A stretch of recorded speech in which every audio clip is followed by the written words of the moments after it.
Hello, one and all, and welcome to episode 4 of the E-Review with James, Eden. Oh crap, I haven't changed the text for Hayden yet, it just says Tom. So I'll edit that while I'm talking, but we're gonna go over we're gonna go over game of the week. We're gonna go over we thought game of the week was and players to watch. So yep, the normal stuff for this week.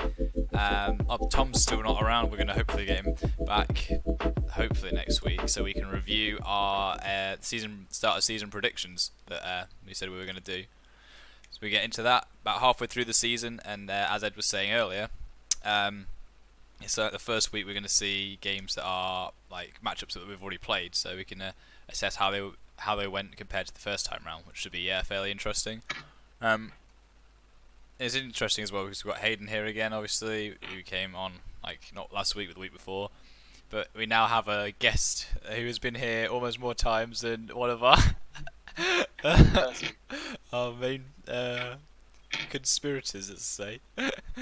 Conspirators? Yeah, we're conspiring to flame Hiku. I'm trying to rope you in. Oh god. Anyway, so sorry. You can't go 1 week without just having a mini go at Hiku. Well, we'll see as we get into the games this week how Rogue did, because obviously we need to probably start this off by saying last week, I don't know if you watched that episode, Hayden, but I said that Rogue would have their bounce back week this week, because I thought that the fact that they were winning against Vitality last week, and the fact that because they lost but they should have won, meant that this week it would either be their make or break week, where either that has morally destroyed them and they cannot win any games anymore, or whether it would be a thing. Hang on, we can actually win games, you know, and we can use this momentum and actually get some wins. And I said that would happen. Ed said this would be their demise, and obviously this week they went 0-2. And I mean, so I'm not trying to begin the discussion of shitting on Hiku again, but there is not really much to show still. I've got a lot of things to say about. I mean, I want to reserve a little section just for Rogue this week because I do want to talk about their games. But without, we'll save that for later if we've got time. But obviously, what we want to get into is the game of the week this week, which was G2 versus Vitality. So up until G2 played Vitality, Vitality were on their 5-game win streak. They may not have had the strongest 5 games to get their 5-win streak, but they certainly look good. And G2 sort of having this, I think most people would agree, exploitable early game. We've kind of thought that Vitality might be able to potentially run away with the game. So what did you guys think about the game? Was there anything in particular that stood out to you about the game? Do you want to go first? Well, firstly, I mentioned this last week, the freaking Rumble top. Yeah. I just don't like it. I didn't like it last week. I don't like it this week. And it got exploited again. Yeah, doubly interestingly though, I know you're gonna. So you've also praised Cabochard a lot in the past. You said he's like the best part about Vitality, and when he locked in Rumble, I'd put in our chat like. So one of the things that Ed has said has to now be disproved in this game. Is Cabochard a beast, or is Rumble bad? Like, one of those things can't be the same. So, yeah. I just don't understand this pick. Because, I mean, like, G2 are obviously an incredibly strong team, and Vitality were never expected to win going into this. But, I mean, they got a decent start. They got first blood down bot side, and then they kind of had a bit of control around there for a bit. I think Mowgli tried to do a bit too much at times, got caught a bit, and found himself in a bit of trouble. But this top lane, this Rumble just doesn't seem to be working. And the casters even said the Rumble was picked like into the Jarvan when that's like pretty much known as like a bad matchup for it. So I don't understand why that happened either. I suppose in the defense, it's quite hard to guess where Jarvan is going. Like the whole point I think about it was last pick though, so was it? unless you think remember. they I don't think It was clearly either banked up. last or one of the later ones as Right. well. Okay. And again, with already having a Karthus and an Akali, you would assume that Yeah, but I It mean, could with be G2, that's the flexed, thing. but- You never know with G2. I think that's part of the strength they have. Because I think this is Wunder's 5th. No, it can't be 5th. 4th unique champion. Wait, I can't one of remember, them. but he's Could played be a lot fifth. of champions this split. Yeah. He's played Sejuani top, he's played Karma top, he's played Jarvan top now, he's played obviously. Well, he's played all sorts basically. He obviously shows he can play anything. Similarly, I wouldn't put it past Jankos or Caps to play it. You know, Karthus could go Yeah. mid, Karthus could go top, jungle. I don't know if you remember that gank bot where it was a gank G2 Yankos gank bot, and the Taylor Taylor. literally dodged everything and still just died. So I just watched the mic check about 5 minutes ago. Perks was saying, "Oh, I can flash auto him." Jankos says, "No. I have R." And then very calmly just says, "He's dead now." Like, don't worry, I've got this. But that felt like that. And died. Yeah, but that seems like it summed up the whole game as well. Like Jizuke as well. Like Yeah. when he's playing LeBlanc, he's so used to like just going in and just sort of messing people around and kind of just getting away with murder a lot of the time, and just having like 250 extra damage on the back end of it on a Karthus pick is ridiculously good against a team that always plays on a knife's edge, I think. And Yeah. I can't remember who I was speaking to at the time, but I just sort of realised how good Karthus is in pro play. So not only is the pick obviously good, but if you think about how professional jungling works, you think about safe picks that can farm up and have a good impact late game. So what Karthus does like best is farming. He just powers through the jungle with like infinite Qs, gets all the like the mana from the Scuttle Crab. Scuttle Crab's really really lucrative in terms of the money it gives you as well. And obviously Karthus' Q is going to do power damage to that. He can just zoom through the jungle, and then he doesn't have to gank. Like in a pro game, it's very rare that you actually see junglers just going all over the map making insane ganks. Like there are a few champions like Xin or Xin that do it, but champions like Nocturne will farm till 6 and try and make their first impactful gank. Well, Jankos can still be clearing the jungle while his insane solo laners who are generating their own leads themselves do all the work for them, and because you're playing against pros, you know, they're not. Sometimes they find solo kills, sometimes they don't, but sometimes it's very close. And Jankos can just be chilling in his jungle, doing what every pro jungler wants to do and farm up to late game, and just yoink some kills. As you know, it just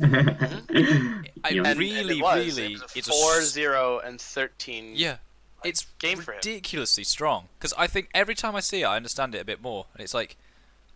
I don't know how you play against it, because you can't like really attack it per se. Like you can go in his jungle and stuff, but what are you gonna do? Set him that far behind when he has No. that much kill participation. And like the thing is as well is not only does it just steal kills, it creates like after a while you have enough like damage with items as well as like Dark Harvest proccing on it that using it to target one person targets the rest of the team. And it creates opportunities for other people, like, oh, wow, there's another bit of damage that we can factor into potentially killing. So it just, because it is global, it now has a global effect when everyone is already snowballing again with their strong solo lanes. And I think one of the things is, like, you could pick it mid and you could scale on it, but you'd have no pressure. But the pro jungle scene you don't rely on that much pressure. Like, you can pick Zac or Sejuani and just chill out, clear the jungle, maybe you get some objective control. But, you know, not a lot of proactivity comes through the jungler. And, I mean, you can see a kind of the similar thing when Mowgli goes Cinderhulk and Redemption on Olaf. And I know it is a good item on Olaf. And I know it works because the Redemption, I learned this on the broadcast this week, I didn't realise why they picked it, but Redemption obviously increases all your healing by about 20% or something. And that applies to Olaf's, like, W. So he gets like ridiculous healing from that as he's low, and he gets more attack speed. Obviously, it's all great. It all synergizes very well in addition to it being a good item. But comparatively, in order for him to be effective, he really needs to be using Predator and ultimates and just setting up a gank with his team. Comparatively, Karthus has absolutely no need to do anything like that. In terms of G2 though, sorry. I still have my reservations a little bit about perks. I think there was some decision making in this game which was really questionable. Yeah. I remember Vitality dive bot lane where like perks decided to like E under his turret Yeah, to try I and remember. dodge and just died, and it's like Yeah. your Thresh died, but he had a lantern to get you out of there. Yeah. Like he died further down in the lane, and you could have probably just got the lantern and then E'd away or flash whatever and been safe. So even though he's obviously a great mechanical player, I still think he's on that learning curve at the moment. Yeah. For sure. I think it's weird though, because I saw him in the post game lobby, and he is as confident as ever, and he's Yeah. kind of just joking around. Mickey's not throwing the lanterns in the right place, but I really don't know. I want to see perks properly challenged, and we've said this quite a lot of weeks. So this kind of struck me now. If perks is not properly being challenged by any AD carries in Europe, should we rate him higher? I think that I just don't think he's reached his potential, is the way I'll phrase it. yeah, I think that's Because fair. I still think despite how well he's doing in Europe, I still can see obvious places for growth in his gameplay. Now, one thing I would say though is the game when they played against Fnatic this week.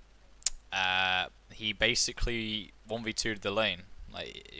He played so well on that Lucian pick, and also obviously something he has played mid before. And I wouldn't call it a 1v2. I think Mickey played very well. yeah, At the but same time. there was some individual decision making. But Reckless and Points. Hillsang were basically nullified. Yeah. Like 0-3 from Reckless, 0-5 from Hillsang. That That was- elapsed over the whole game, It was but it was a 20-minute game, 80 Yeah. minutes and 35 seconds. It was an atrocious And game.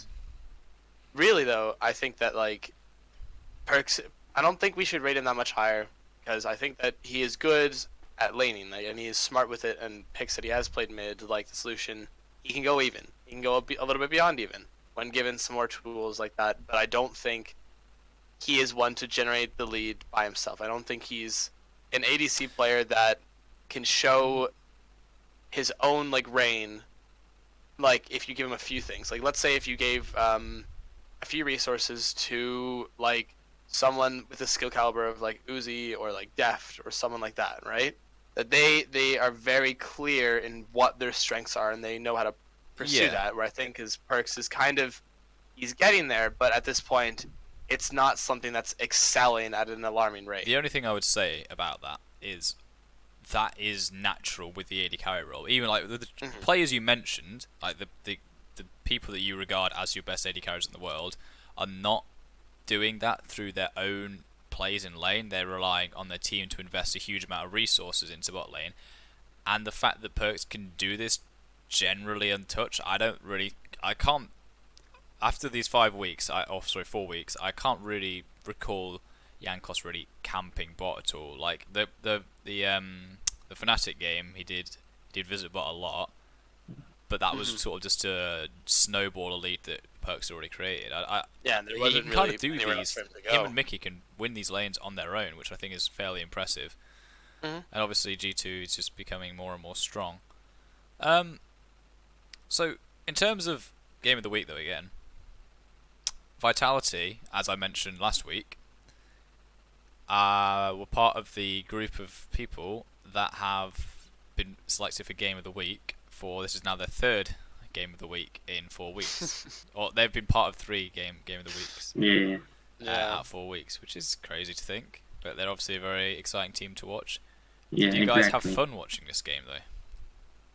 This game, no, but it definitely had the potential. Yeah. That makes sense. So on another day, Jizuke could have popped off and Wombo insta-killing people around the board, and then sometimes Attila is just a beast. Mm.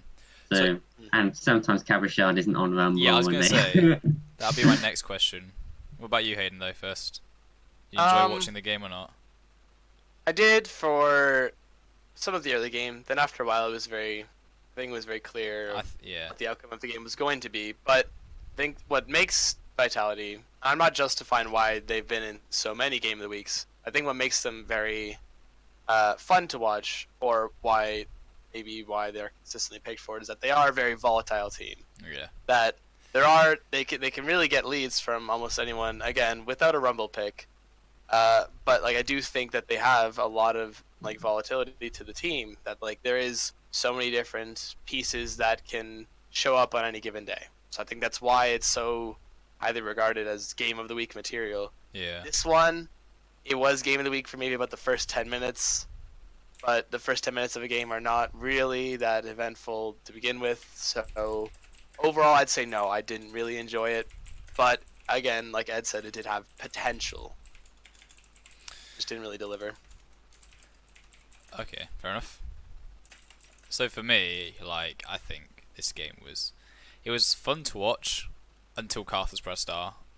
Like, it's actually ridiculous how much that impacted the game, because I watched Jizuke and I'm like, oh wow, it was so cool, we got away from that, or Attila with those dodges bot lane as well. I know Ed mentioned it earlier, like, oh, it was so cool, and you know they were great plays, and that in any other game that would have been fantastic, but as soon as that Carthus ult comes, I kind of feel bad, because I want to see G2 fight for a win rather than just be slightly better than their opponent and then win. Yeah. Like, it's whatever though, but I think the game was generally enjoyable to watch. It's just kind of a bit sad to see one team just absolutely dominate.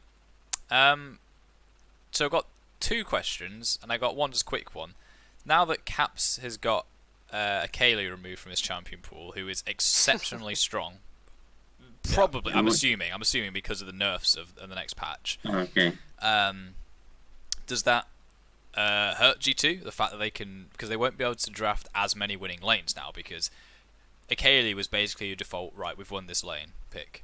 Does that hamper G2, do you reckon? Or is that just going to be another champion that Caps can't play, but then we can bring something else in, for example? Thinking about the nerfs and like seeing, and like I've watched some like VODs of like LCK people, or like watch some of their streams and everything of some of the mid laners, or even like just players in general trying the new Akali. The Q healing really hurts. Yeah. Like the ability to like not sustain in lane and having energy was like something that like was really regarded, that like she could heal and she could stay. It's broken, to be honest. And it was really ridiculous. It drew out lane phase, and it forced a lot of matchups to take teleport to be able to like stay on par with that.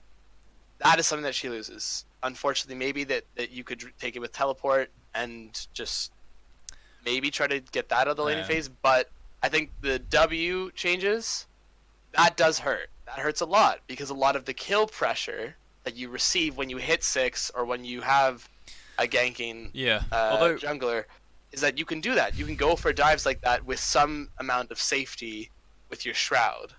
So I do think this hurts them a lot.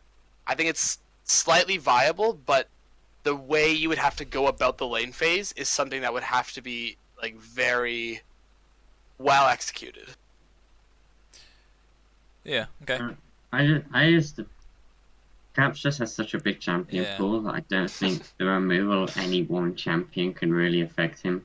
And even though it was a flex pick as well for Wonder, it's just, I just don't see how it can change their game plan at all, suppose really. My sort of thinking was that it's sort of like, because it's such a strong pick, and in terms of it pretty much wins any matchup, because of the reasons Hayden was just saying, like you've got like, the healing from the Q and stuff, and it kind of just makes it unbeatable technically in lane. Like there's no real winning matchups. You've got mitigating matchups like the Sandra or Malzahar or something, but they're not really what you want.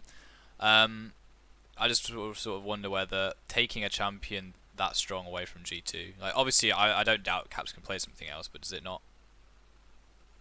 inhibit their the way they play their game?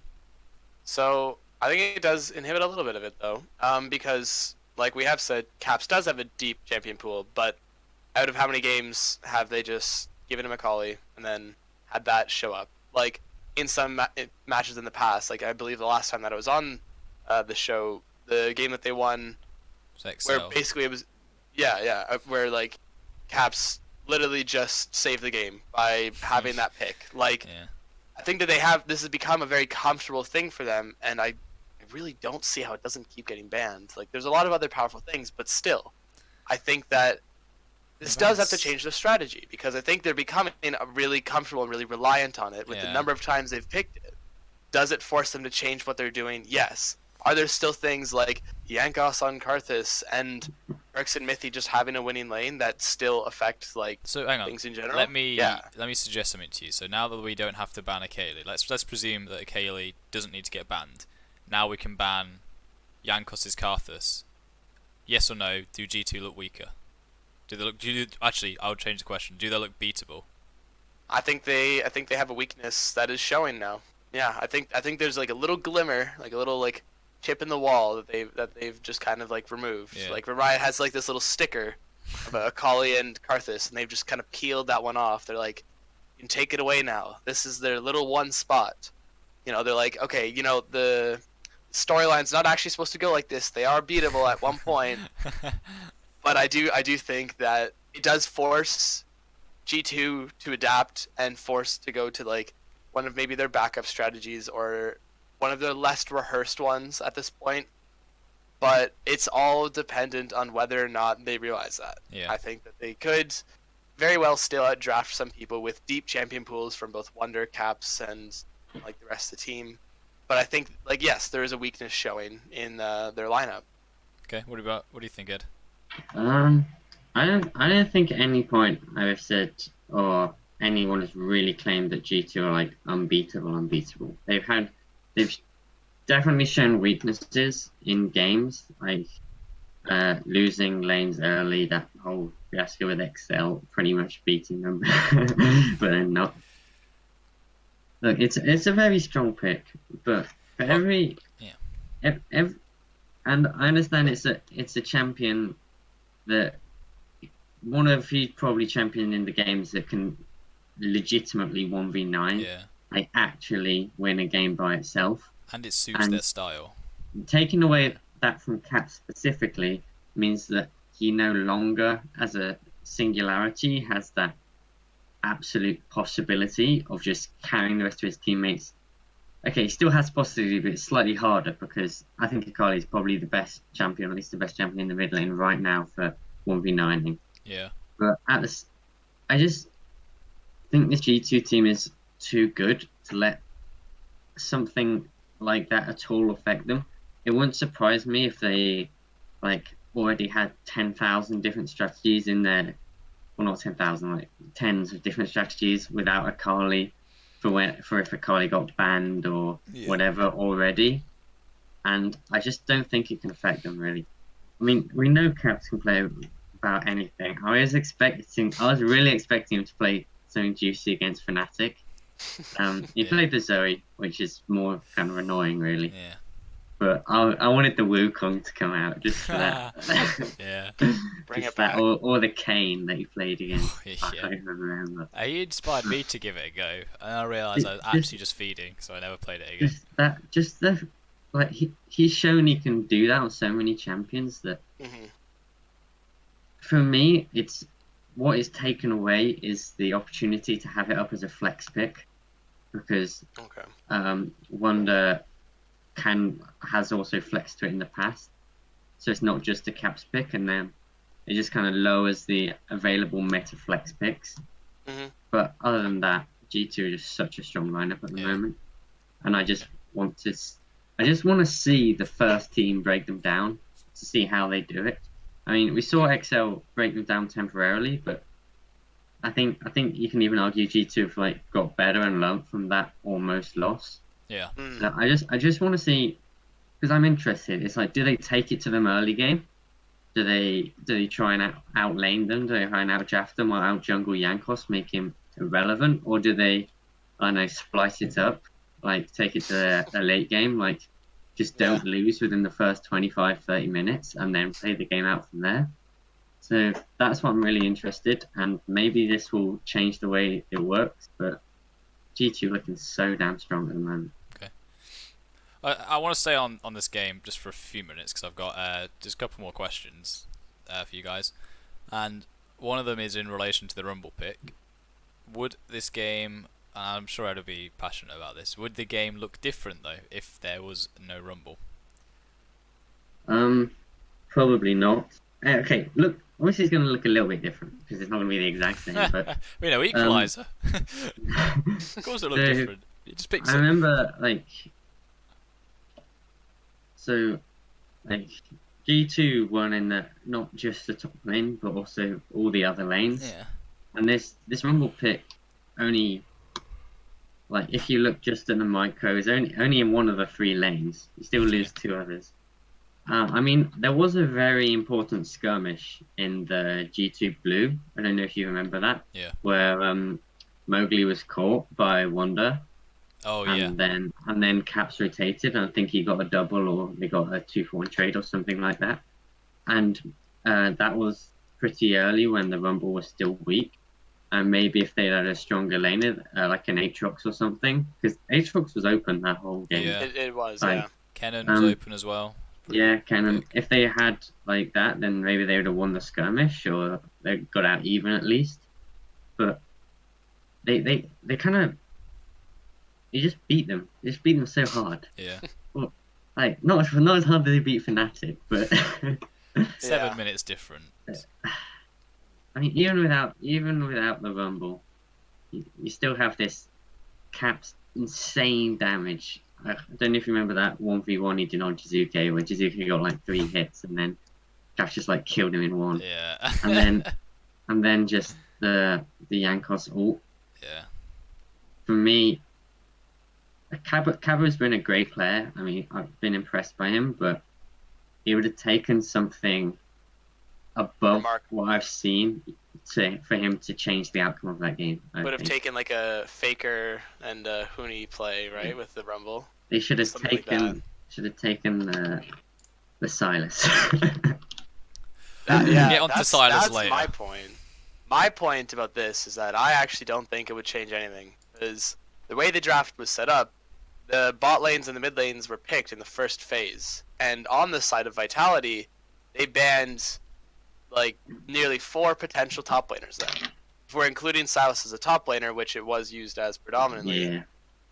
Jace, Urgot, Victor, Sylas. Those are all things that could have been played top. Whereas on the side of G2, the only potential thing that could have been played top that they banned was Ryze, which is not something that... Well, Camille's not been played top in a long time. But... Not in a long time, but it's viable, but not yeah. really. They're not meta, at least. Yeah. The thing that I do criticize is that, again with the Karthus thing, that was something that one of the things that became very game breaking for this. And in the second ban phase, they banned Xin Zhao over Karthus. And I think that I would much rather have any jungler on Xin Zhao and having pressure throughout the map rather than having Karthus, because that really was what kind of ended a lot of laning phases. Yeah, Rumble was the very last pick. They also could have picked Karthus themselves because they had first pick after the second ban phase. I just think that the last bit there, draft is very easy to win. Or draft is very easy to win without Bold knowing statement. it. It's very easy for it to also get out of hand. And I think that this is something that they did lose at the end of the draft pick. Rumble, I feel was just we can play it. We might have played it in scrims. Why not? Maybe it fits into this, but it was into a Jarvan that they knew is pretty widely known as a losing matchup. Wonder really just had himself just a free time. He built a redemption. And it's I don't know. I don't really have a lot of comments on it. It doesn't seem like a smart play. I don't know thought process, and maybe there was some sort of scrim that they had tried this out, or some sort of thing that I didn't see that they were thinking of, some sort of synergy. But I really do think that they banned him properly around someone that, Cabo, that is someone that could be put, with resources put into him, could give out something like an Aatrox as well, which was left open as the very last pick, which you don't really see. And I think if you look in the rest of these games, it was a contested pick, or a pick that was banned away for obvious reasons. And I don't know why, or what benefits you have to go Rumble in this sort of meta. The keystones for Rumble are pretty bad. Yeah. Itemization in lane, not really that good. You've got to basically just get to 3 items, and most games are sort of over by then anyway in this meta. So yeah, and with not really a lot of like stuff that you can do into a Jarvan. A lot of meta picks top lane like Ryze, Urgot, and Kennen as well, like range matchups. I can think of like any one of the top laners that they banned away probably would have beaten Rumble in lane as well. Yeah. Just how it is. Fair enough. So I think that it wouldn't have changed if they'd gotten a different pick for Rumble. I think it would have changed if they changed those last 2 bans. Okay, you can say something, Ed? For me, like, I'm not scared of Jankos Jin Zhao at all. Like, that is not a champion I even like begin to associate Jankos with. So I don't understand the ban. Also, I do understand the Olaf pick. I can't remember if that was picked before the Karthus, so I imagine it was. It was, because they had first so I do understand taking that away from Jankos, but I don't get why they didn't ban the Karthus, then pick the Olaf, because that makes more sense to me. Yeah. I would be interested to see. So next time that, just to sort of follow up on your point on Jankos on Zin, I kind of agree, but Jankos has sort of always been fairly well regarded as an aggressive jungler as well. I'll be interested to see the next time he plays something aggressive that's not Karthus or Olaf, let's say. I'll be interested to see on his performance, so I'll try and remember next time he plays something not along those lines. Because I think the only other jungler who's played this split is Ivern. So yeah, he's played Karthus, Olaf, Ivern, and Sejuani. Yeah, so fairly like defensive pick. So I'll be interested to see when he does play something more like Zin or Lee Sin or a Camille game or something. I just don't see him picking one of those. I honestly don't. Well, that's why it'd be interesting to see when if he does. Okay, so the next question on this game though, I've just wanted just quick yes or no, who would win if this was a best of 5? Would Vitality be able to turn this around, or look at draft again and maybe eke them out in a different game? Do you reckon? Yeah. I think they would. I think best. They would beat G2 in a best of 5 on that day. Best of 5, I think it would come down to the 5th game. But I think that had they learned from the draft, yes. But maybe going off of this game, that was their drafting strategy. I don't think so. I think that if they identified what went wrong with the draft, it is a very easy game to win. That one specifically. In a best of 5, I think it could go to the 5th game. But the more I think about it, maybe it's kind of up in the air. So I'm a bit undecided, but I'd like to see it go to the 5th game. Okay. Ed? I can't actually remember Vitality ever winning a best of 5. Because I think you're right. They might. Well, they beat. They won. They beat RNG. No, G2 beat RNG in the best of 5. Oh yeah, never mind. See, that's what I found impressive. Vitality must have won to get to the semis in both spring and summer, but I can't remember. But whatever. They never got to the finals in the EULCS. No. They always came out 3rd or something. To be fair, they've only played 2 splits. Maybe they won the 3rd place playoff. They must have won the 3rd. Okay, what I'm trying to say is G2 have won more important best of 5s recently than Vitality, and at Worlds they freaking beat the favourites. Yeah. If I look at this lineup now, I don't know how. It's just a different game. I would think that G2 would probably take it. I would just honestly like to see this game again, but for the record, they had the last best of 5 that they won was against Misfits in LCS Summer 2018 playoffs. They beat Misfits 3-1. But then beyond that, recordly they've lost to Splice 2-3, to Fnatic 1-3. You are right that they really have not come out on top in terms of long series wide game. I think Vitality thrive in this kind of Like Best of they one. did at Worlds as well. They kind Yeah. of thrive on this. Like we're gonna play so randomly that we could be like a worse team than you, but just by the noise of the randomness, Yeah. okay, we might beat you. In all the chaos, yeah. So this is Well, a what I backdoor had. play, perhaps, or Yeah, something. this is why I had a problem with Liquid at Worlds. I don't know if this is too irrelevant, but I'll carry on. Is that they played their style even against teams that were better than them, so they were never going to win. So that's why they went 1-1 with EDG, but they got wrecked by KT twice. But the EDG, on the other hand, like played slightly, I'm going to say more interesting for want of a better word, but slightly more kind of, we're going to take it to you, which meant they managed to nick a game off KT. And it's just that kind of thing in a best of one just doesn't apply in a best of five, because to randomly win a game 3 times is really hard. But if you play kind of strange enough to win the game, say 40% of the time, 40% of the time you win a best of one. But it's much less that you win when you come to the best of 5. Yeah. I like your point. Anyway, so I think with that then, we will put this topic to rest, 'cause we've done quite a while on it. So obviously I want to talk about Rogue later, and I want to talk about Sylas. So briefly, we need some time for that. But briefly, I want to go for your guys' game of the week this week. So whoever wants to go first. I'm picking this game because, firstly, it was against 2 teams that were even in the standings at the time. Secondly, it was a massive clash of styles.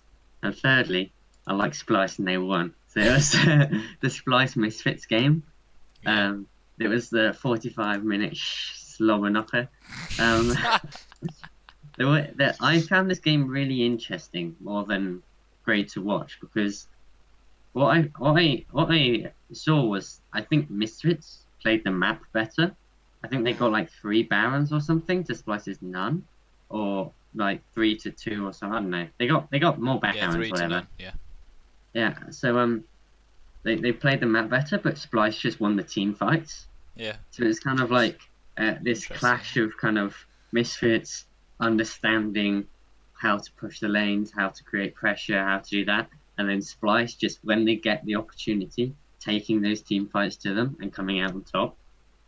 And I've not been a fan of Reckless picked Jin earlier, and I kind of said maybe not. But Kobe's Jin was really good this game, Yeah. and I was also impressed by Humanoid, not because he had a great score, but the amount of pressure he managed to like just be a pressure sink. Yeah. I think there were a few ganks that he managed to just do I don't know what the move's called, the Syndra one where you kind of push the balls away, whatever it is. Yeah. That one to kind of stop the ganks. So I was impressed. And then Visage had a great game. So I was impressed by how they managed to come out on top despite looking for quite a while like they might not do. Yeah, fair enough. Yeah, I thought the game was pretty. Yeah, same reasons as you, I guess. Very, very interesting game. I thought that Soaz looked a little bit desperate a few times on Kennen, which is interesting. I think that's part of the reason so their map play, as you said, was very good still, and they looked like a team of veterans, but they felt like because they were doing that, they should be winning, and they were so kind of getting pushed in and pressured, and some of their plays just looked a bit, like I said, desperate. So yeah, it's a bit of a strange game to watch. The way I saw it was Misfits. Like, if they'd won any of the team fights, they would have won the game. Yeah. And Splice needed to win every team fight to win the game. It's just Splice managed to win every team fight. Yeah. Definitely. And Visage Archery looked again like it's quite surprising. Like, not surprising because we know he's very good. It's just he's been put on a lot of tank duty. Yeah. And it's nice to remind people that he's a big burly man. He's going to kill you one day. Okay, so Hayden, you got any points in that game, or have you got a game you want to talk about? No, I think all the points that I was probably going to say have been reiterated in some way, shape, or form. Yeah. For my game, I was kind of debating between 2, but after looking after it again, originally it was going to be between, like, the first game between Shulka and Misfits, but then after a while I kind of thought, I kind of just like, I was having more fun, like, laughing at the game and kind of just, it was enjoying for me to watch. Like, obviously the Sylas pick was a big surprise in the first game of the day. Yeah. This is the game you're going for, sorry. Yeah. Schalke was a Misfits. Yeah, but the game that I was actually going for is the SK versus Splice game. 45-minute game. Two 45-minute games from Splice this weekend, It's boys. Splice. I know. I was going to say, in the fact that you said Visitachi was looking desperate, I think at this point, after two 45-minute games, he's just like, in his head, he's like, I can't be stuck here forever. I want to go home. I want to eat. He's like, man, I gotta go to the bathroom or something. He's like, I gotta get out of here, man. You know, like, but it was a good, like, I won't say it was a very exciting game, and I think that there was a lot of things to highlight, like Self-Made showing up on Xin Zhao, Scion mids, which unfortunately but interestingly enough has returned again. Crown shot never on a goes away. Yeah. Well, it's never really gone away, but it wasn't as prominent for a little while. We had a little break from it, you know, a little relationship break, you know.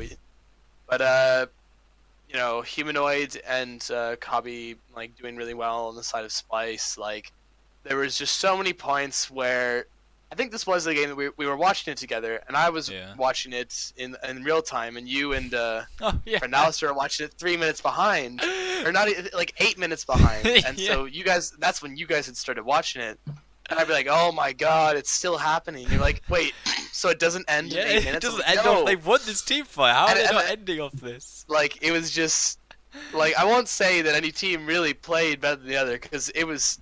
There were so many sloppy things back and forth, but it really was. It felt like a cage fight. It was just dragged out, and like 7 turrets on SK, 10 on Splice, 4 Barons on Splice, 2 dragons on SK, or 4 dragons on Splice rather, and then 2 Barons on SK, 1 on Splice, 19 kills to 14, almost like an 8k gold lead for Splice in the end. But I'm sure like the gold lead chart was just going up and down. It made like a really nice set of mountains, you know, like it was ridiculous. And as much as I was like, when is this game going to be over? I was like, oh my god. Like, as much as there was very poorly executed things, when it was time to come back, both teams showed that they could still win team fights and they could pull themselves together at least for a fight and look for good opportunities. Yeah. And it really did like highlight that both these teams' team fighting is very, very strong. It's just that I think their macro play overall was just poorly executed or lost somewhere in the hype of getting more kills. Yeah, I think because of the length of the game, I was struggling to see Cassiopeia working as the game went on more and more. Yeah. I think there was that time because they didn't have that much damage like on their team. Like you basically have Cassiopeia and a Kenano, and I remember there was a time where Visitachi got accidentally knocked into the Baron pit by Norscaron, and I watched it on mic check as well, and he just goes, oh no, I just knocked him into the pit, and then they were like, I'm tanky, he was like, oh yeah, good point, let's fight. So literally was sitting in the back of the pit, and they just engaged off the fact that they tried to kill Scion. So, I mean, it sort of speaks to the fact that their comp didn't have any damage with the Scion mid, and the Cassiopeia, it kind of got to the point where Cassiopeia is good, but you need some kind of other pressure because she's like the only kind of threat. If you kill her, Kennan's not going to 1v5 a team at this point in the game. Xin Zhao is just a duelist at this point, and you've got 2 tanks. Like it was kind of too easy for them to just, at the end of the day, just shove her out of the fight. SK's comp was supposed to end the game a lot earlier. Yeah. A lot earlier, because when it does get to late game, your main damage sources, when in a team fight, not like the duelist like Xin Zhao, like you said, the main source of damage are AP Cannon and a Cassiopeia, with engage from most of the rest of the team, but you know, Sion doesn't put out damage. In a fight, Xin Zhao does not really offer that a lot either. And obviously, you know, this isn't Dark Harvest crit Thresh, like it's not a thing. So like the later the game went, it gave Splice more and more opportunities to open it wide up. And I really do like. I think that you're right about the Cassiopeia. It did fall off, and like a lot of Selfmade's kills, the 9 kills that he got were like last hits or pressure that he applied earlier, which he was doing well of. Yeah, SK was playing the early game very well. I'm not, but it's just the fact that they went so long. Yeah, that's it. I'm not criticizing. I just feel like neither am I. I'm just saying that like their comp should have ended the game a lot earlier if they wanted to win. Do you have anything to add on this 45-minute slugfest? I mean, I was impressed by Humanoid this game. Unimpressed, sorry. I was impressed. Oh, right, okay. Because there was one time where I think it might have been the last team fight or one of the last ones where he literally like recast W onto the back line of like 3 squishies and like half health them. And into the instant Zonyas as well, like yeah, it's very and nice. It's what I meant about the Caterpick as well, yeah. Yeah, it's like especially for like a new player to come on and play with kind of that willingness to just kind of Jizuke-esque backline dive with the bonk is impressive. 45-minute game, yeah. Yeah, and that's good. And so I mean, when I was watching this, the longer it goes, the more I just got the feeling Splice were going to win. Yeah, because definitely. It's Splice. There were very few teams that I think beat Splice in the late game. I think probably Schalke have a chance. I mean, we barely see G2 play the late game, so we don't know. I think I pretty much favour Splice. Game, though. There you go. I pretty much favour Splice. They have just win rate anyway. Most teams in the late game. So the longer it gets, I mean, because Kobe, we've said, is just a great solid player for them. But then he's actually such a good like team fighter, ADC. It's like sometimes you just forget like how good he actually is because like his laning isn't amazing. But it's like positioning on the champions that he played this week is great. Like the Jhin especially is like not super mobile. I mean, he's pretty fast, but he doesn't have like the dashes. He was always good positioning, was not caught really like throughout the whole game. And then the Lucian, he was managing to get damage off like consistently without being touched almost. So it's kind of I love a late game team fight. I love games that go to the late game. So I love watching Splice, and I think they do it extremely well. So yeah. Yep, good. I think that's why they like taking games to the late game. If you can stop teams winning early when you're a late game team, that's a really big thing. Yeah. Indeed. And you mentioned another team that could do that, which is Schalke, which is interesting because. So I think Schalke can win earlier than Splice. So they can like win in the mid game. I think they are a better team all around. I think Upset is a better laner than Kobe. Well, this is interesting. I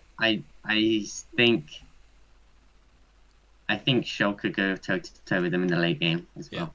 Well, I was going to bring it on because my game of the week was Schalke versus Origin, which is doubly interesting because we kept praising Schalke more and more and more to the point where they're rival with G2 and we can't wait for their rematch, and they lose to Origin. And not just lose, like this was 13 kills to 2. 0-4-2, 0-2, 0-1. They got styled on. Origin looked like Origin that we expected in this game. Yeah, exactly. I don't think it was even Schalke playing that much worse than they usually do. I didn't like the Ignal Pike that much. I don't think he played very well. But I think Origin played the best by so far we've seen them this week. Yep. And this is kind of because I was just getting to the point where I was really happy with my pick of Origin overrated at the start, and then they bring out this. Like Alfari was great this week. I think it was the earlier game he got like a solo kill, and then Cold doing his thing. Oh yeah, it's crazy. That shouldn't be that good of a matchup for Kennen, and he was really making it work for himself. And he didn't take the Klepto, which is something I'm really happy with because he's playing into a range matchup, and Klepto top laners don't work into range champions. So I'm so glad he took the area because I mentioned this a few times before that you can't abuse the Klepto Kennen when there's no melee matchup. It just doesn't work. Yeah, So, and I thought Patrick and Mithy in the bot lane were great this week. Brilliant. Absolutely, like the best they've played so far by Definitely. miles. and it's interesting Yeah. because it's on a non-meta pick as well. Like Callista, in my mind, because Callista, there's a reason why she's not meta, and it's that her item spikes kind of, especially against Ezreal, they kind of sync around the same time. But Ezreal is so much safer than Callista. Yeah. And it just didn't matter this game. Like Patrick just, he grabbed the lead. I think Patrick and Mithy are starting to get to a really good point. I don't know if you remember in their first game against it was Rogue. Okay, so where Mithy was playing the Morgana, and they did I think like Mithy binded someone, then Black Shielded Patrick as he blast coned over and killed. Yes, the Draven in the top lane. Because I was so surprised about that. I remember because I watched it, and I shouted at Hayden and told him that was the most high IQ play I've ever seen. Because Mithy's like, I'm gonna set you up. Just go do it. Kill him. Don't think about it. You're over the wall. Just finish it off. The great thing about it, I think, was the fact that I was looking at it. I was like, okay, they have vision there. Wait, can they kill him? Yeah. Like, there's a blast gun there, and then they just went for it. It was like, and it was so good. And on the same page. Yeah, completely. You know what that reminded me of? James, you might remember this. The old memes of when Doublelift used to play with Chaos, like back in the old days. How there was the meme of like there's a picture of Doublelift's brain, and then inside it was Chaos just moving the remotes. Yeah. And that's what that play kind of reminded me of. It was just like Mithy was like, I know how to get this kill, but I can't get it. Yeah. The AD carry can. So get inside his head, just move the remote. Yeah. It's like go, kill, attack, use your autos. Yeah. But yeah, no, the Schalke Origin game, Patrick and Mithy very clearly coming away with like a huge like performance this week. This is the thing. I think Patrick or Sheriff, he needs to change his name back to Sheriff. I'm gonna call him Sheriff. No. He's You know change what? his name back to Sheriff next week. Patrick is how he wants to be called, and I will always think of him as SpongeBob. He's insanely talented, actually. I was so sad when he had his like sort of a rough start to the split. But after this, I'm really looking forward to seeing their games in the future. The only thing that's come from this game, and I remember seeing it first in this game, is Rylai's Kennen, which I don't understand. And I saw a few other people pick it up after this game, and I still don't understand it, because the whole point of Kennen is that like you're not really chasing people down with your Qs. Like, that's the only way you're going to reliably proc the Rylai's. Because if you get into range of any other abilities, you've got a guaranteed stun. So I don't know whether it's just about keeping them slowed so you can reapply it, but I feel like it's kind of a waste of gold on Kennen. So it's the only thing I was kind of confused on. Say this week on the Schalke side was the first kind of poor. I was like questioned by specifically like about Abadaga's play over the weekend. I don't know if you remember in the first game where he just like died for Bivern under turret as the Akali. I mean, he ended up doing quite well that game in the end, but I think neither game he had a particularly good like laning phase. I mean, he's playing into Forbidden and Nuke Duck, like two of the most veteran mid laners in Europe. But yeah, that's true. I don't think he had great games this week, so I kind of want to see him step it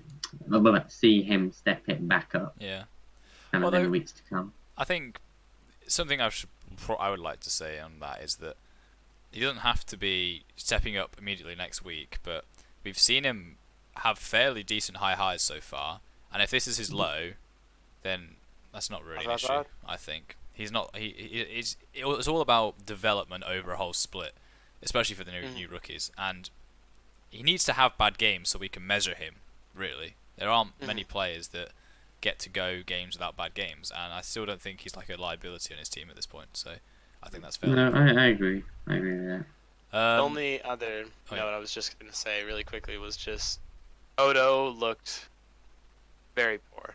Like that Rise pick, the Rise itemization, I don't to win. It looked so poor. Like I think it might have just been the execution of it. Momento just also looked poor, but it was just I didn't see it really contributing. I feel like this is a case of teams' perception going into a game. So you expect to beat. So you're like top of the table, and you're playing against a bottom of the table team, and it's not necessarily disrespect, but it's more complacency, where you think we should win this matchup. I've got a winning matchup, and I mean, it could just be tiny things like I'm going to take this trade. Hadn't considered. I'm gonna like back. Like I don't. Yeah, need to push like this just way. very small things that the other team are working harder than you to overcome. So because they're wanted working to win upwards, they've got to like make the effort, and it becomes a bit like I feel like Odo kind of expected to win his matchup, and Alfaro outplayed him because he made the effort to, and then once you're behind, there's not really much coming back. So that's my two cents. No, that's like when I play like hockey. Like there's the saying that our coaches used to say when we would lose games that we had no business losing. It was like they just wanted it more, or they played their game better than we played our own. And it's not that there was some like secret tactic that Origin like broke out here. I think it was just they stuck to their strategy and they played stronger individually, and then overall towards the end, then Schalke played individually or together. Yeah. Although like it did take them 30 minutes, and this was like a huge stomp. Like I do think that just it was simply that Origin played very well to their strategy in their game, and that was why they won. Yep. So I want to move on to just very quick discussion on Rogue, because we mentioned them last week, and I said that they would have their resurgence week this week. They didn't. They lost both their games, and they looked bad in them. So first of all, their first game when they played against Origin, which Origin again like smashed them in. Slightly more expected on this game, but I had a big issue with two things. Well, first of all, Sylas, which we'll come on to later, I really think is not a good champion, really. And similarly, Hiku on Varus decided to pick. Oh, it's come to this segment. I mean, what can I do when the guy picks Poke Varus with the most this comp makes less than no sense, because they've got losing lane top. They've got a jungle matchup where Kha'Zix can't really assassinate. You've got a fairly safe matchup mid into somewhere. It's kind of a skill matchup, and I would definitely put Nuke Duck over Senkux right now. And you've got a losing bot lane. I just don't like. Why do you draft all these lanes? And in that thought process, he's like, I don't know what makes you go, we're going to have a poke comp this game. Because half of your comp wants to go all in. So Sylas, Kha'Zix, and Alistar want to go all in. And then Zoe and Varus want to poke.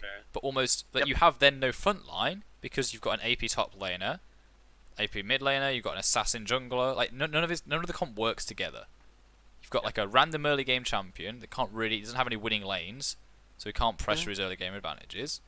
You've got a stupidly scaling bot lane, and none of it works together. So I can't understand it at all. They didn't play well. That's all I got to say on that game. It was kind of annoying. I would just like to say that I don't think Kickers played particularly badly that game. Well, he did seem not to early get game, because he started like 3-0, didn't he? And then got caught off a couple of times. And then, because he was dead, they kind of took objectives and they kind of lost. Yeah, but you know what I'm trying to say. Like, I don't think. Yeah. That personally, he was. But I don't think. This is the thing. I think most individual members on Rogue look okay in a lot of games, but they just some things make no sense. So I was just gonna pick off the fact that Sylas and Alistar were their first picks. Urgot was taken by Origin as the first pick of the game, but Sylas and Alistar were taken immediately. That was two picks that had engaged. So again, I don't think specifically Hiku, but I question the Varus pick. I question why that was a thing when you choose to a very hard engaging support and a top lane like age that I'm not quite sure how the Sylas was supposed to fit in. And I don't know why they prioritized it so heavily. I don't know what they weighted on the Sylas over that. But Draven Morgana, like that is a demolished lane. That is like we're gonna rip through you, and then we're gonna find like your corpse in the fountain, and then we're gonna beat it again. It's like it really was just. I wonder where you're going with like, that. It was an alpha lane. It was an alpha lane. Like that was simply it.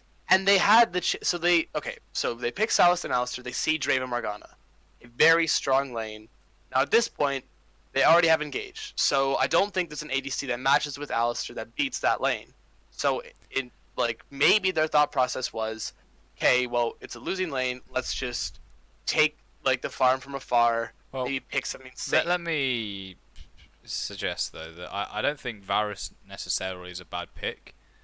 I think that the poke Varus build was wrong. Is a bad build.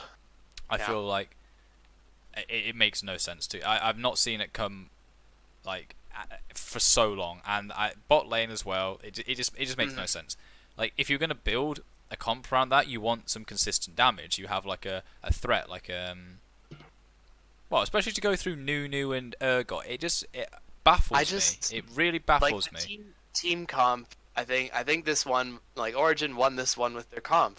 Really, like with Nunu and Urgot running into you, followed by like every single thing on the side of Origin had a threat, whereas Sylas took a long time to really do anything.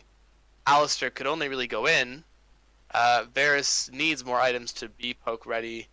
Kha'Zix did start early, so that they had that snowballing for them, but Kha'Zix doesn't win you team fights. No. Kha'Zix doesn't win you like late game, and really especially his not against skills are just a bloodthirster Guardian Angel Draven. No, and Zoe, if Zoe can't one shot, like let's say like through some miracle, right, that like somehow Suncooks just like destroys Patrick, like just does what an insane Zoe combo, just blows him up, right? Nuke Duck can just press R. Mithy can flash ults, like, and they can still clean up the fight. Does Patrick speed up the process of that? Immensely. Does that mean that they lose the team fight? No, I don't see where that's true as well. Where Rogue was trying to find their damage in this, or their synergy, really. So one thing that is interesting, because the next game they played, because you mentioned that Kikis was not a problem from this game, Ed, right? Yeah. The next game they played, actually, so they put Hiku on Ashe, which is good, because it's utility, and he actually nailed a lot of the arrows. So yeah, I was very happy with him playing that. Prophet was absolutely his only death of the game was when they immediately lost the game afterwards. So he was playing so well as well that game. Prophet really was SK, shining too. And Kikis was just kind of a non-factor that game, and Yeah. that was kind of sad to see, because this is what I mean by, so the two people that I rated the most on this team, but aside from Prophet, because I think he's kind of a bit of a swingy guy, but Kikis and Wadid, I thought, these are the two guys that are going to make this team if this team's going to be good, and they were the two people that, in my view, let them down in this game. So I'm this is kind of suggesting to me that their internal implosion is kind of imminent now. I said this was their make or break week, and I think it's kind of showing in their gameplay. There's just something wrong there. Like I didn't necessarily like the players. Nothing against the people, but I didn't like the team structure when they announced it. And now I think what people suspected has just kind of come true. It's like all of these players were kind of like a known factor going into this season. Yeah. And all of them were known not to be like these standout players. Yeah. So if you compare it to SK, for example, I looked at that and thought, I don't really know much about this team, but at least I don't know that they are that you would rather have no reputation than a bad one. Yeah, and I Woodid I thought was good last year and it has been pretty poor this year. Prophet, I think the other way round. I think he's had a decent year. Kikis was such a vital part of Vitality last year, and he can't get the same results on this team. Yeah. Senkux was like a massive scapegoat last year, but this year's kind of doing nothing really, kind of a stagnant. When you're on a lower down team, it's a lot easier to get away with doing less. And similarly for Kikis, I think his issue is that he doesn't have any proper lane to play around outside of top lane. and it's very tough to carry through top lane in this meta. In this current meta, yeah. If you're only star players on top lane, you're going to struggle at the moment. Yeah, well, look at Misfits as well. They've had a lot of losses from struggles through top lane in general. I just think they just need something new. Whether it be like a new player, a new strategy. I've heard Forgiven's on the market. Snap some I- Forgiven action in there. I mean, I'm not suggesting you should get rid of Hiku, but let's let him. Let's introduce him to my friend the bench for a while. All I was gonna say, before you said that, I was actually gonna just point out that, for the record of the show, I think that was the first nice thing you said about Hiku, that he hit a lot of the arrows. He was doing well. No, I also said last week. You gave him that little, Last smallest violet in the world play right there. But no, I totally agree. I feel for Prophet a lot. Like, if you've seen this guy's face when they lose these games, like, he's crushed, man, because it's one of those mentalities like, I did everything right and we still can't come away with it. I mean, it's an issue for him because it's been like that for more than 1 year. Yeah. All your solo queue games, right, Ed? Yeah. No, but about this game, it was just, I do agree, like, Kikis was a non-factor, and it just and he doesn't really have anything to funnel into that. When you put PQ on a utility pick like Ashe, you do put the pressure on other sources, which it was coming through and it was showing, but ultimately this team doesn't win into SK's comp. Yeah, but this should have been a game they could have won as well against SK. I think if they were in a better mental state, then this could have been a game that changes. It's kind of spiraling. Sorry? Yeah, exactly. Yeah. Yes, spiraling. And that's the thing. This team then is now becoming like less competitive, and it makes the league a little bit more stale when you think that teams can't beat other teams. But to be fair, it's always that you never want to be that team that loses to Rogue. If that makes sense. There was a point that they mentioned when they were casting that it's not always so, like, some teams don't always just think, oh, it's Rogue, we're gonna win. They're thinking, damn, we don't want to be the one team exactly. to take that loss. It kind of adds an added pressure. Yeah. That's true. It's not always just they're like the bottom team, we'll just roll over them. It's like, damn, we don't want to be the guys beaten by the bottom team, because then that just causes a lot of like reputation and unwanted scrutiny for like losing to a team that couldn't beat anyone else. So we're pressed on time at the minute, so I'm just gonna go to my last. I've got two quick questions. I got one more point that I want to quickly go over, and then just one roster swap that I want to get you guys' opinions on. And so the first thing that I want to talk about quickly is what are your opinions on Sylas this week? Bearing in mind in EU, because we saw it do well in NA, and that's because NA is awful. So basically, in EU it went 0-8-1 over I think 3 games. So and wasn't it Rogue that got the 1 assist? So I don't know what you're talking about, Jed. It was the best Sylas player in Prophet. Going into this week, I had no idea what Sylas even did really. I doesn't know what the people playing it did either. At the moment. So what I kind of gathered from what people were saying was like Oda Womney, I don't know if you saw that interview, said he's pretty much useless after 15. And then he's got these. I think it's Froskuren say that she thought like the tank build was the best build. Yeah. So obviously it must have been working in scrims. Otherwise, there's no way 3 teams would just. I know Caps loves it. So I think that's 3 picks in the ban, or maybe more bans. Someone banned it against. I think it might have been. Sorry, one sec. Caps. Oh, Vitality. So they banned Sylas from Caps and which left the Akali open. And there's jokes like, I know Caps love Sylas, but do you think I don't know? I'm not convinced that Caps would be more scary on Sylas than on Akali. But also similarly, Soaz when he played against Schalke, he stole the Akali ult, and I saw him. I thought, oh, this is gonna be crazy. He's stunned him. He's got the Akali ult. He's gonna kill Akali. But in reality, Akali's kit is still fundamentally better than Sylas's, so he can steal anyone's ult. But if his kit is worse than what's left of the other guy's kit, you're just going to lose every time. I'm not convinced it's a good pick. However, I did like it in NA, but I think NA is so bad, I don't care about talking about it. So. Alright, well, I won't stoop to your level of, trashing the other region, but what I'm going to say is just that from what I've seen, streamers otherwise, or even pro players playing Sylas needs to snowball. Sylas wins, and he forces so much pressure early by gaining kills, by just creating immense pressure, by just that ridiculous heal. Like, I think if he gets ahead, when he has a lead, it's pretty hard to deny him in that mid-game phase. I feel like he's quite similar to Riven in that aspect, and there's a reason why Riven's not picked in pro play for the same reason he shouldn't be. But I think obviously, I do agree. I've seen a lot of utility come out of the tank, tank build. Like I'm trying to remember who it was a while back that you would start that meta golem tank build that you would do.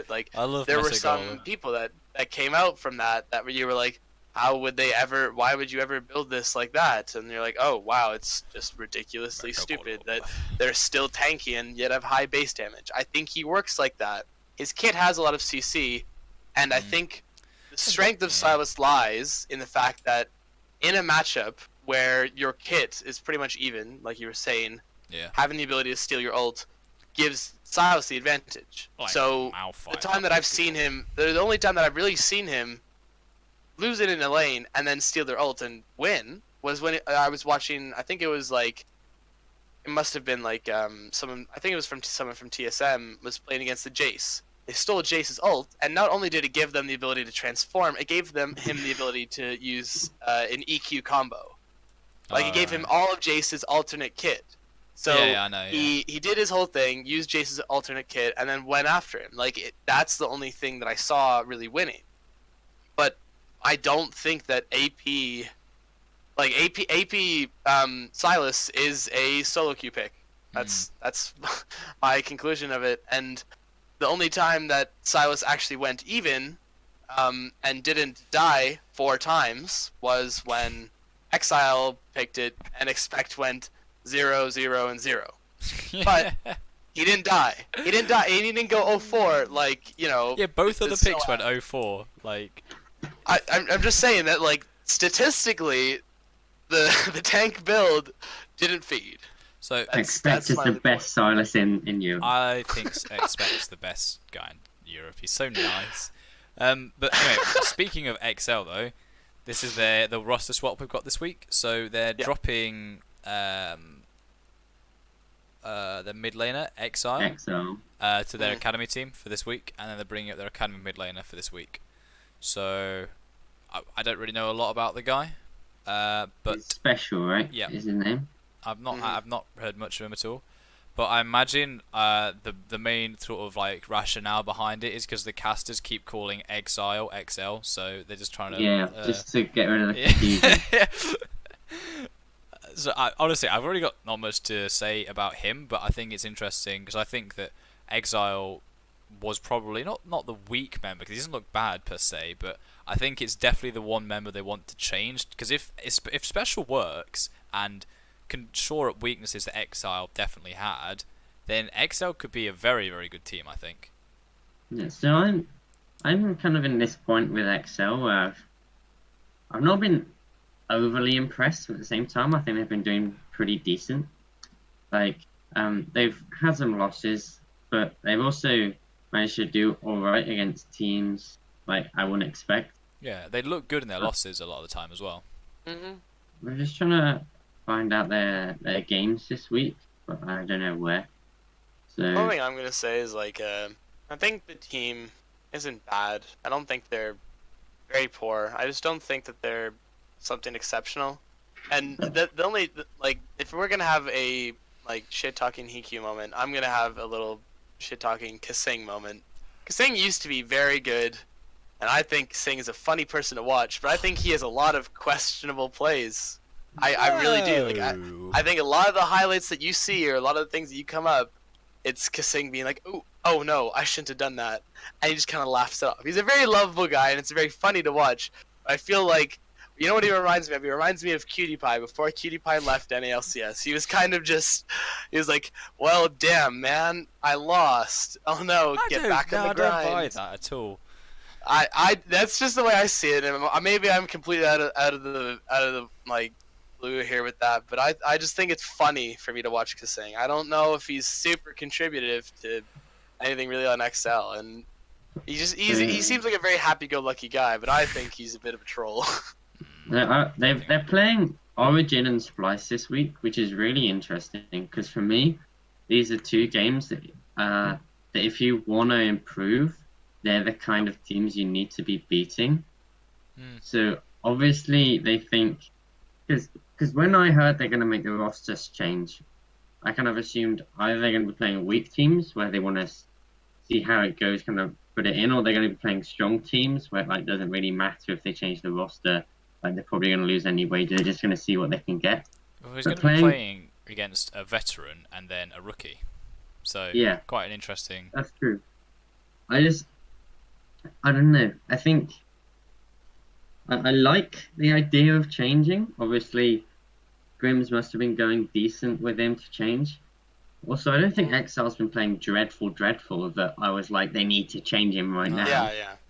But at the same time, when I heard about the change, I was like, okay, it makes sense. I can see why they're doing it. I feel like this is the pick to test as well, because Exile has always had the same issues he's had this split, and he still looks good in some games, and he's definitely not a problem for them. I should definitely qualify that and say that he's not looking bad, but maybe it's worth trying this guy and see if he just meshes with the team better on stage. And like you say, they might have had some good scrim results with him, so maybe there's some good justification for it, and I'm quite excited for seeing them, because I mean, we keep praising them a lot of the time, but they do have a fairly poor scoreline still. Yeah. Right? But I expect them to be bottom 2, so I actually know where they are on the table, so they're joint second bottom. But but they're only one game behind SK, and okay, it's hard to be much more than that behind the average teams. But you know, a couple wins, like a 2-0 week changes like everything at the moment. Yeah, definitely. So like Origin went 2-0 this week, and a 4-4. So like Origin have the same scoreline as Misfits, and that's kind of like after weeks 1 and 2. No one could have predicted that. Yeah, exactly. Like Misfits won their first 3 games. I think Origin beat Fnatic, which was their second game. They didn't look good in their games. So to think that Origin have the same score as Misfits is kind of weird, kind of feels weird, because you're like, Misfits have been the better team this week. But they had no 2 week this week, and Origin had a 2-0 week. So that's what makes it up. And Origin, as I said, they have XL, so that's a really good, this weekend, so that's a really good chance to improve on that. And later they have G2, so that they got kind of rocked by them in the first. Was it the first week game as well? That was the first game that they played, or game. second game I think they played. Because I think they might play. So you know what? Why can't Origin beat them? I just think you just have to give it a best shot. I mean, I think if Origin come off 1-1 this week, they'll be fine. They'll be happy. Exactly, and there is a good chance that they do beat them, because like their biggest strength, I would argue, is their bot lane right now. If they keep that momentum going from this week, I'm more than certain NukeDuck can hold his own against Caps. I'm more than certain Alfari can hold his own against Wonder. It's a case of Cold showing up, and then maybe the bot lane styling on G2, which have still looked, fairly weak. So that should definitely be an interesting one. I mean, unless you've got any other points, though, I would quite like to wrap it up because we've gone quite a bit over. But I thought it was. I'd just like to say, ignore Blitzcrank. Brought back good memories. Yeah. He's great on it. It's unreal. It was a great game. And it's against his old team as well. Yep. Went out the way. You see the tweet from Maxlor, actually? Yeah, just before the game, he was like checking off all his old teammates that he's beaten, gets to Ignar, and he's like, see you this week, buddy. And then Ignar just styles on him, like, with his signature pick. Oh, I wish he would have clapped back about that. That would have been good. Maxlor's getting bitten by a lot of his trash talk at the minute.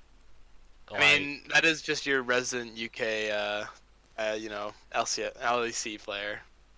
Well, I mean, Cadril was a UK player, and he's the opposite of Maxlor, so... That is very true, but Cadril doesn't talk. He can't really talk if he hasn't really put up anything. What about Kasing? He's a UK player. Yeah, Kasing as well. Well, I just said because things What troll. about Alfari? What about all these We've just UK got a few boys? players. Okay, yeah, we've only got 4. I just looked at But them. yeah. Anyway, apart from that, that was good fun. Yep. I think we went a bit over time, but I say it's warranted. Like there was pretty good stuff to talk about this week. It's quite interesting because it's just another week of games. There were a few games this week where I was actually bored watching them because they were 45-minute plus. I've realised. Okay, I know you like those games, but nothing was happening. It was? Well, either way, you stopped watching. mixed reviews then from people on the quality of the games, but still good stuff from the LEC. Yep. Thank you very much for watching, people. Also, like, if you know anybody that watches or would be interested in watching, help us out, grow it, send it to people. Yeah, We'd my love to mom get won't some- watch the videos anymore. She says that she falls asleep to them, and now they're giving her nightmares because she hears Yeah. my voice in her head. So please share it to your mother and all that good stuff. Maybe we'll get a survey going out and see if all mothers just fall asleep to this. To be fair, my mum watched one, and she got 5 minutes in and she didn't understand a word I said, so she turned it off.